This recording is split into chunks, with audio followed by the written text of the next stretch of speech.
Kita hidup di negeri yang bendera berkibar gagah, lagu kebangsaan bergema, dan kata merdeka diucapkan dengan bangga.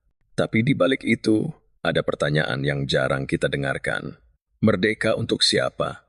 Lihatlah sekitar kita. Ada yang bekerja keras tapi tetap miskin. Ada yang sakit tapi tak mampu berobat. Ada yang menuntut ilmu tapi tak mendapat keadilan. Lalu, di mana makna kemerdekaan yang sesungguhnya? Seperti kata Seneca, kemiskinan bukanlah kurangnya harta, tetapi kurangnya jiwa yang puas. Tapi bisakah kita meminta rakyat yang lapar untuk puas dengan filosofi? Bisakah kita menyuruh orang yang terjepit utang untuk sekadar bersyukur?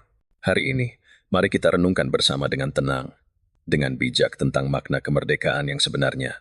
Bukan untuk mengeluh, bukan untuk menyalahkan, tapi untuk menemukan cara bertahan, dan mungkin cara untuk bangkit.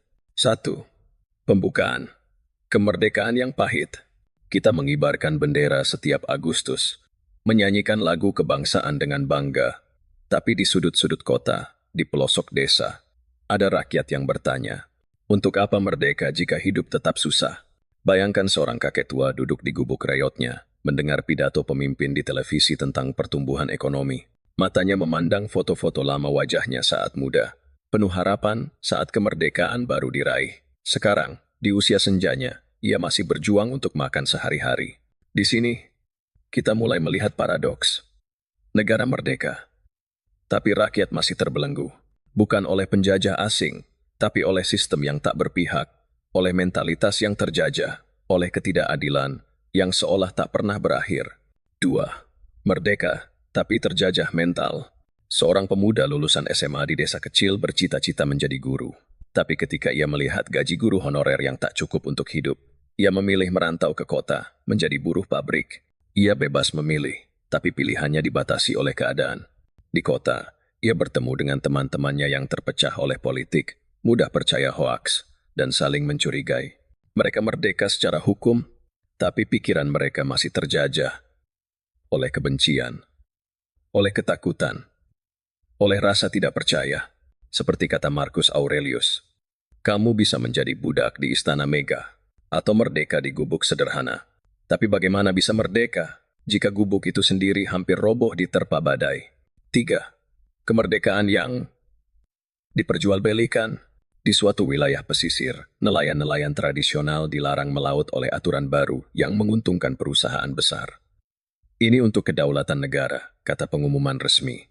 Tapi nelayan itu tahu, laut yang dulu menjadi sumber kehidupan mereka, sekarang dikafling untuk proyek-proyek megah.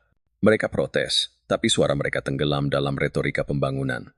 Kalian harus berkorban untuk kemajuan bangsa, kata seorang pejabat. Seneca pernah memperingatkan, kekayaan yang diambil dari rakyat bukanlah kemakmuran, tapi perampokan yang dilegalisasi. Di sini, kemerdekaan bukan lagi tentang kedaulatan rakyat, tapi tentang siapa yang bisa membeli hak-hak itu. Penderitaan yang diabaikan. Seorang ibu di daerah terpencil harus berjalan 3 jam setiap hari untuk mengambil air bersih. Anaknya sering sakit karena sanitasi buruk. Ia mendengar berita tentang anggaran triliunan untuk proyek infrastruktur, tapi jalan ke desanya masih berlubang. Kami seperti hidup di negara berbeda, katanya. Ia tidak meminta kemewahan, hanya air bersih, jalan yang layak, dan akses ke dokter. Tapi permintaan sederhana itu seolah menjadi mimpi yang terlalu jauh. Epictetus mengatakan, penderitaan datang bukan dari masalah itu sendiri, tapi dari penolakan kita untuk menerimanya. Tapi bagaimana kita bisa menerima penderitaan yang seharusnya tidak perlu ada? 5. Stoikisme. Di tengah keterpurukan, di tengah semua ini, ada seorang guru kecil di pelosok yang tetap mengajar tanpa gaji tetap. Ada pemuda yang memilih tidak menyuap meski urusannya dipersulit. Ada ibu-ibu yang berbagi makanan meski mereka sendiri kekurangan. Mereka adalah contoh nyata dari prinsip Stoik. Fokus pada apa yang bisa kamu kendalikan. Mereka tidak bisa mengubah sistem, tapi mereka bisa memilih untuk tidak menjadi bagian dari kebobrokan itu. Seperti lilin kecil di tengah gelap, mereka tidak bisa menerangi seluruh kegelapan. Tapi mereka memastikan bahwa kegelapan tidak menang sepenuhnya. Kalanbara. 6. Kemerdekaan sejati dimulai dari diri. Cerita berakhir atau justru dimulai dengan seorang anak kecil yang bertanya pada ayahnya, Ayah, apa artinya merdeka? Ayah itu memandang jauh, lalu menjawab, "Nak, merdeka itu bukan hanya tentang bendera atau lagu, tapi tentang bagaimana kita tetap jujur ketika semua orang korupsi, bagaimana kita tetap membantu ketika semua orang sibuk sendiri, bagaimana kita tetap percaya pada kebaikan meski dunia penuh kepalsuan." Disitulah kemerdekaan sejati dimulai, dari pilihan-pilihan kecil kita sehari-hari. Seperti kata Marcus Aurelius, hidup yang baik adalah hidup yang selaras dengan kebenaran, meski kebenaran itu pahit. Kita mungkin tidak bisa mengubah segalanya, tapi kita bisa memilih untuk tidak menyerah. Itulah kemerdekaan yang sesungguhnya. 7. Generasi yang terjepit. Seorang sarjana muda bergelar cum laude duduk di kamar kosnya, menatap layar laptop yang penuh dengan notifikasi penolakan lamaran kerja. "Kami menghargai kualifikasi Anda, tapi..." Kalimat itu terus berulang. Di luar, orang tuanya berhutang untuk membiayai pendidikannya yang bergengsi. Ia membaca quote Epictetus di dindingnya. Bukan hal-hal yang terjadi yang membuat kita menderita, tapi cara kita memandangnya. Tapi bagaimana memandang positif ketika realita begitu keras? Malam itu, ia memutuskan untuk membuka warung kopi kecil. Bukan karena menyerah, tapi karena memahami kata Seneca.